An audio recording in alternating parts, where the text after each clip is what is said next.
Students, welcome to Eco 401 lecture number 7.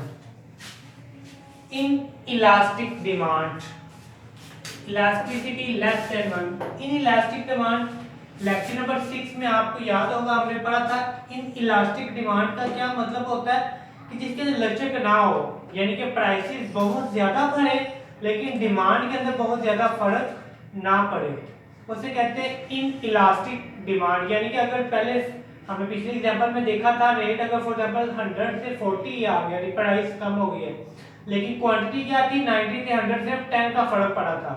ठीक है, in elastic demand में क्या होता है प्राइसेस बहुत ज्यादा कम या ज्यादा हो लेकिन उसके अंदर क्वांटिटी के अंदर कोई भी फर्क बहुत ज्यादा नहीं पड़ता। जैसे कि मैंने मिसाल दी थी फ्लोर की। अब प्राइसेस जब इंक्रीज होते हैं, आपको पता है जब प्राइसेस बढ़ती हैं तो क्वांटिटी क्या होती है कम हो जाती है, डिमांड कम हो जाती है, क्योंकि डिमांड का और प्राइस का नेगेटिव रिलेशन होता है। Change in price greater than percentage change in quantity. यानी कि अभी मैंने बताया इलास्टिक के अंदर क्या था, प्राइस के अंदर बहुत ज्यादा फर्क पड़ता है, ग्रेटर के अंदर बहुत ज्यादा, लेकिन डिमांड के अंदर बहुत कम फर्क पड़ता है। और हमारी आमदनी क्या हो जाती है, टोटल रेवेन्यू यानी कि आमदनी जो वो क्या होती है इंक्रीज होती है। इंक्रीज क्यों हो जाती है, रट्टा नहीं लगाना। ये देखो जब प्राइसेस बढ़ रही है, प्राइसेस ज्यादा हो रही है लेकिन क्वांटिटी उतनी रह रही है, तो डेफिनेटली प्रोड्यूसर को क्या हो रहा है, बहुत ज्यादा बेनिफिट हो रहा है, वो बहुत ज्यादा उसकी आमदनी में इजाफा हो रहा है। इसी तरह इसके उल्ट जब प्राइसेस कम होती हैं डिमांड क्या होती है ज्यादा हो जाती है। ठीक है, चेंज इन रेवेन्यू ये तो ज्यादा ही होता है, percentage change in price greater than होता है परसेंटेज चेंज इन क्वांटिटी। इसी तरह टोटल रेवेन्यू आप क्या हो जाएगा कम हो जाएगा। ठीक है, प्राइसेस कम हो गए तो डेफिनेटली हमारा जो रेवेन्यू है वो क्या हो जाएगा कम हो जाएगा। इसी तरह ये था इन इलास्टिक के लिहाज से। अब इलास्टिक डिमांड कर, इलास्टिक डिमांड के अंदर क्या हमने पढ़ा था, मैं बार बार पीछे से रिपीट कर जा रहा हूँ। इलास्टिक डिमांड के अंदर हमने क्या पढ़ा था, जब प्राइसेस बहुत ज्यादा बढ़ी है लेकिन डिमांड के अंदर क्या हो रहा है बहुत फर्क नहीं पड़ रहा, उसे कहते हैं इलास्टिक। यानी कि डिमांड बहुत ज्यादा फर्क, थोड़ी सी प्राइस बढ़ाई है, सिर्फ प्राइस फॉर एग्जांपल 5 से 6 की है तो डिमांड में क्या हो गया बहुत ज्यादा फर्क पड़ गया है। प्राइस बढ़ती है तो क्वांटिटी ये तो उसी तरह प्राइसेस बढ़ेगी तो क्वांटिटी क्या हो जाएगी कम हो जाएगी। Percentage change in price less than होता है परसेंटेज इन क्वांटिटी। वो क्यों बढ़ा, क्योंकि प्राइस में क्या मैंने बताया था थोड़ा सा फर्क पड़ता है लेकिन क्वांटिटी में क्या होता है बहुत ज्यादा फर्क पड़ता है। थोड़ी सी वो जो मैंने मिसाल बताई थी मंडी वाली, मंडी में जब थोड़ी सी कीमत कम होती है, इतवार वाली जुम्मेदारी या सेल में थोड़ी सी प्राइस कम होती है, थोड़ा सा सिर्फ फर्क पड़ता है, लेकिन लोग क्या करते हैं बोरियों की बोरियां भरनी शुरू कर देते हैं, जैसे उसके बाद तो मिलना ही नहीं। तो टोटल रेवेन्यू क्या होता है, आमदनी भी क्या होती है उस सूरत में डिक्रीज हो जाती है, कम हो जाती है। जिस तरह प्राइसेस फॉल्स में प्राइसेस कम होती हैं तो क्वांटिटी क्या होती है इंक्रीज हो जाती है। अब ये उसी तरह परसेंटेज इन प्राइस, प्राइस में थोड़ा सा फर्क पड़ना है और क्वांटिटी क्या होनी है बहुत ज्यादा फर्क पड़ रहा है, तो इसमें टोटल रेवेन्यू क्या होता है कम हो जाता है। आगे यूनिट इलास्टिक डिमांड, ये इन दोनों से इजी है। यूनिट का मतलब होता है 1, यानी कि elasticity is equal to 1। Prices बढ़ती है क्वांटिटी कम होती है, यानी कि इसका मतलब है कि प्राइसेस बढ़े, यूनिट इलास्टिसिटी के अंदर क्या था प्राइसेस बढ़े या कम हो कोई भी फर्क नहीं पड़ता, प्राइसेस बढ़ी भी जाए कम हो, जो चीज लोगों ने लेनी है वो लेनी है। यानी कि prices change in percentage in price is equal to percentage change in quantity.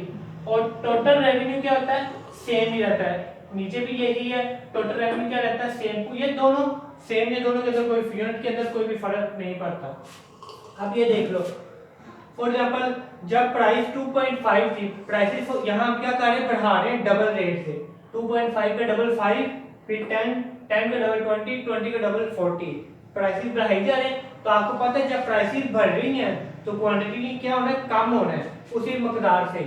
400 था उसका आधा 200 हो गया, फिर 100 का 50, 50 का 25। लेकिन जब आप टोटल रेवेन्यू कैसे निकलता था, प्राइस मल्टीप्लाई बाय क्वांटिटी, जब आप इन दोनों को मल्टीप्लाई करोगे तो 1000, सब में देखो क्या रह रहा है सेम ही रह रहा है। तो ये कौन सी मिसाल है, यूनिट इलास्टिसिटी ऑफ डिमांड, यानी कि टोटल रेवेन्यू के अंदर क्या पड़ता है हमें पता था कोई भी चेंज नहीं आता, सेम रहता है। ये वो मिसाल है कि टोटल रेवेन्यू चाहे आपके प्राइसेस बढ़ रही है और क्वांटिटी क्या हो रही है कम हो रही है, लेकिन आमदनी आपकी टोटल रेवेन्यू सेम ही रहना है। इसी तरह determination of price elasticity of demand, number of close substitute.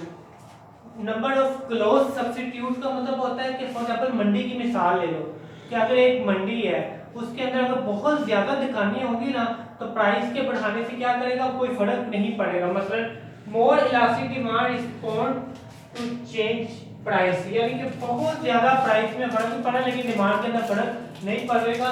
वो कब होता है, जब क्लोज सब्स्टिट्यूट होता है। क्लोज सब्स्टिट्यूट का फिर सुन लो, क्लोज सब्स्टिट्यूट का मतलब कि आप जो चीज बना रहे हैं ना, जैसी और बहुत सी चीजें सारे बना रहे हैं, तो वहां पर क्या होता है, प्राइस बहुत ज्यादा अफेक्ट नहीं करती डिमांड के ऊपर। जरा सी प्राइस में फर्क पड़ा, डिमांड होगी अगली दुकान पे जाने शुरू हो जाते हैं। Percentage of income spend on a good, किसी चीज के ऊपर अगर इनकम स्पेंड करें तो स्मॉल पोर्शन अगर हम उसके ऊपर स्पेंड करेंगे तो मोर इनइलास्टिक, तो क्या होगा, बहुत ज्यादा वो इनइलास्टिक हो जाएगा। इनइलास्टिक का मतलब प्राइस के थोड़ा सा बढ़ने से डिमांड में बहुत ज्यादा फर्क पड़ जाएगा। Time period under consideration, demand क्या कहती है कि जो लॉन्गर पीरियड होता है ना वहां पर क्या होता है, इलास्टिक होता है, लेकिन शॉर्ट के अंदर आपने एमसीक्यू के याद रखना है, डिमांड वो इलास्टिक होती है कब, लॉन्ग रन के अंदर, लेकिन इसके उल्ट शॉर्ट रन के अंदर डिमांड क्या होती है, इनइलास्टिक होती है। जो मैं लिखा नहीं वो आप याद रख लेना। Effects of advertising on demand curve, अगर हम किसी चीज की एडवर्टाइजमेंट करवाते हैं, इश्तिहारदारी करवाते हैं, तो उसका डिमांड कर्व के ऊपर क्या फर्क पड़ेगा। Change in demand curve more inelastic, क्या होगा, थोड़े से डिमांड में फर्क पड़ेगा, थोड़ा सा प्राइस में फर्क पड़ेगा और डिमांड में बहुत ज्यादा, क्योंकि पहले लोगों को पता ही नहीं था कोई चीज का। तो अब हमने अगर प्राइस पे थोड़ा सा कम किया, लोगों ने क्या कर दिया, लेना शुरू कर दिया। जब हमने कहा जी सेल लगा दी हमने, तो वो क्या, यही मिसाल एडवर्टाइजमेंट के थ्रू बताया ना, तो हमने सेल पे प्राइस को थोड़ा सा कम किया, लोगों ने उसको क्या कर दिया, बहुत ज्यादा लेना शुरू कर दिया। इस तरह shift demand curve to right, demand curve कहाँ शिफ्ट हो जाता है, राइट साइड पे। तो राइट पे शिफ्ट होने का मतलब डिमांड हमारी बहुत ज्यादा चीज की बढ़ जाती है। ठीक है, ये यहाँ तक तो हो गया खत्म। अब हम आगे करते हैं।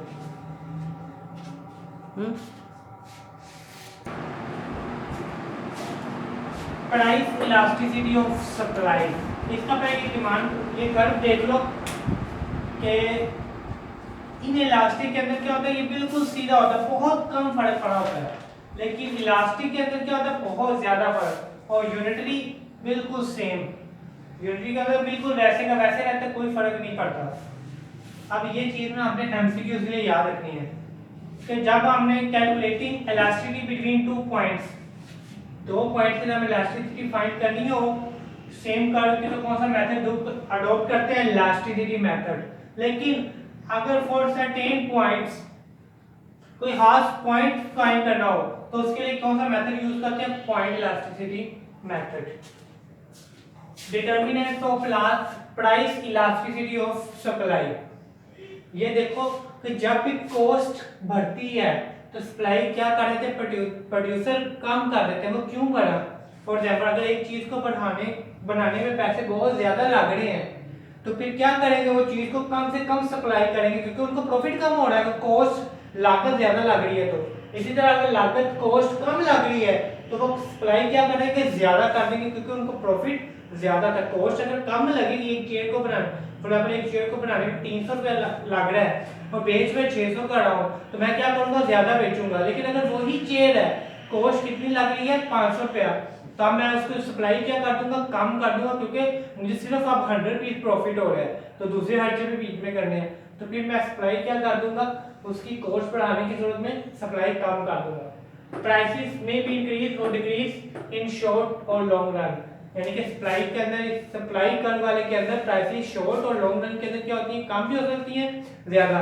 इसकी बड़ा क्या डिमांड के अंदर क्या हमने पढ़ा था पीछे कि उसके लॉन्ग रन के अंदर सिर्फ होता है इलास्टिक, लेकिन शॉर्ट रन के अंदर क्या होता था, इनइलास्टिक। लेकिन इसके अंदर उसने कहा सप्लाई वाले के अंदर शॉर्ट में और लॉन्ग में इंक्रीज भी हो सकता है और डिक्रीज भी हो सकता है। ये दोनों में आपने याद रखना कि डिमांड के अंदर क्या था और सप्लाई के अंदर क्या था, ये उसको एमसीक्यूज बनाना इजी है। ठीक है, ओके, थैंक यू।